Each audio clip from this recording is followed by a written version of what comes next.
সত্যি বলতে কি জানেন, আমরা মেয়েরা হচ্ছে কাদামাটির মতো।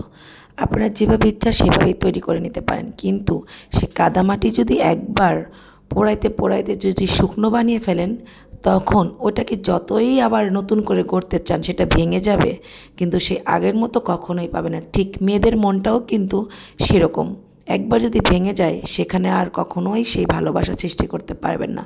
তাই আপনারা পুরুষ সাবধানে কথা বলবেন, পরিবার পরিজন স্ত্রী কন্যা সবার সাথেই ভালোভাবে নমনীয়তাভাবে সুন্দর করে বুঝিয়ে কথা বলবেন।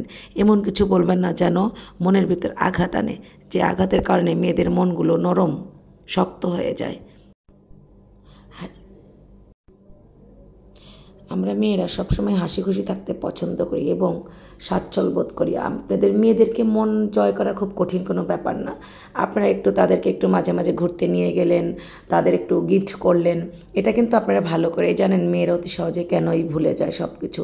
আর অল্প সহজে একটা গরিব ছেলে একটা ভালো ফ্যামিলির মেয়েকে পটায় ফেলতে পারে। আপনারা অনেকেই বলেন যে কেন দেখে শুনে এই গরিব ছেলেটাকে বিয়ে করলো, এত ভালো ফ্যামিলির মেয়ে টাকা পয়সা আছে। শুধু একটাই কারণ থাকে, তাদের ভালোবাসা।